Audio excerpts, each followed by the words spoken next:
Friends, April the 25th, and we are getting lots of good rain. We really need it.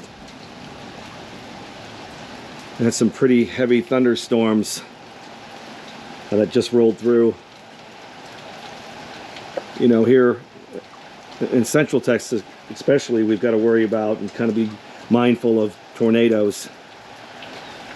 Just the way the weather just kind of connects here from the coast to the fronts that come in, we can stir up some tornadoes. So we're always on the lookout.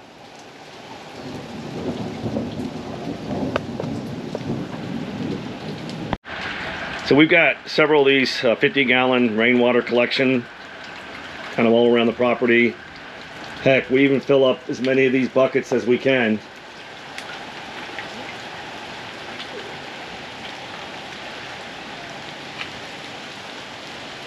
And then we've got one way out there by the shed.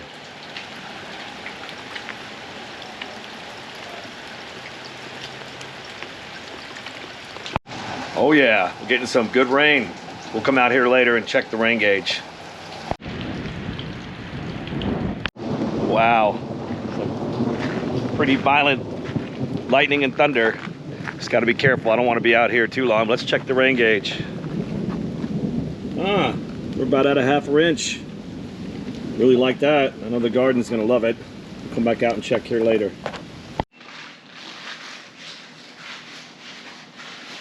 Well, how about that rain, huh? Man, I'll tell you what, we finally got some rain. I think it's about almost an inch. But hey, all the water collection is filled up, so I figured I'd bring him to the kitchen and let's do something that I love to do. My jars are empty of flavored salt. An Italian kind of Tuscan style salt is what I like to do. And let me grab the camera, bring you guys around here, and I'll kind of show you the layout and show you what we're gonna do. Okay? Cool. All right, everything from the garden. All these beautiful herbs, they're gonna go into a salt. Now the salt, we're using Himalayan and kosher. And then we're gonna pretty much blend all these together. So we've got some nice chives. We've got some garlic chives, some oregano, some parsley, rosemary, one of my favorites, a little bit of dill, lemon thyme, and normal thyme, regular thyme, lemon zest, and then garlic. And we've got all the tools here that we need. So let's get it started. All right, let's get this food processor going. Himalayan salt, kosher salt, or good sea salt. Don't use the iodine salt. Just use these. These are better. So I'm just gonna start putting stuff in. I've got some scissors here that I can put the chives. You know, this salt it's wonderful. I mean, you can season proteins. I like to season, you know, chicken breast, and then put it on the grill. I'm gonna put these garlic chives in there. I'm gonna even put the flowers. There's so much flavor.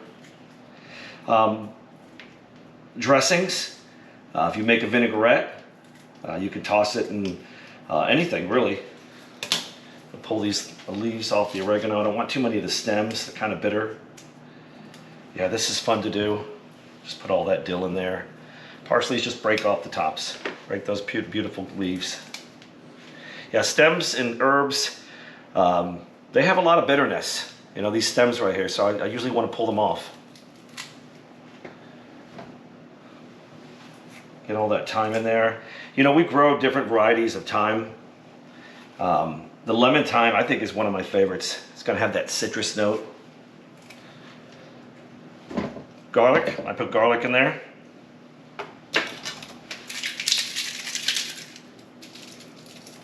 Old chef technique. They make those rollers, which Rochelle uses, because it's kind of hard on your hands. I've got rough gardening hands. But I've been doing that for years. People get their kicks and laugh at me.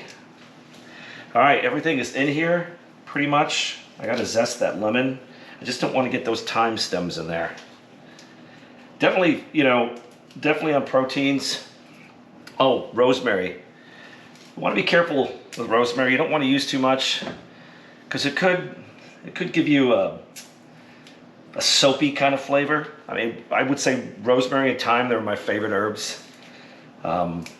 But you gotta be careful. It does have that nice flavor, but if you put too much in there, it will give it that kind of soapy flavor. All right, let's let zest, just the zest of the lemon. Now this is gonna be wet. We're gonna have to lay it out in the sheet pan and dry it. And I'll kind of tell you how I do that. That zest just, the acid just brings out those really nice notes. Oh, yes, a little bit of spice, some chili. Just a touch. All right. Now I usually will dry it out and store them in mason jars, give some away to friends, make smaller ones. All right, there we go. Plug it in.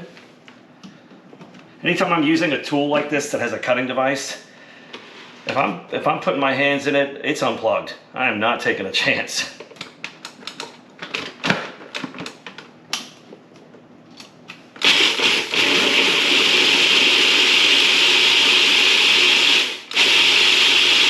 This only takes a minute or so. You just want to get all that incorporated in there.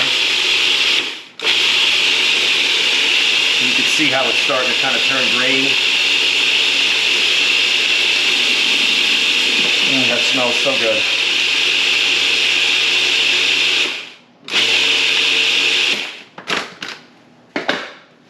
Unplugging it. I'm going to go ahead and just move it around a little bit, and then we'll blend it one more time.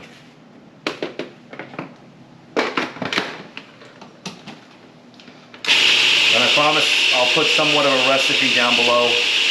Kind of lazy about that. I've been cooking for so many years, I just kind of throw things together.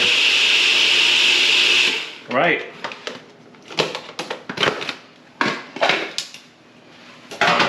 Just a nice sheet pan. Now, how are we going to dry this?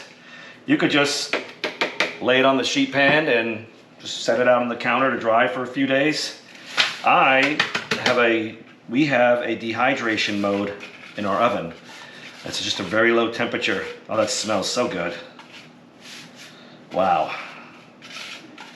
Another thing too is another way to stretch out your herbs in the winter. For those of you that live up north, I mean, we have herbs pretty much all year round, except for maybe 1 month. Some of the herbs we don't have.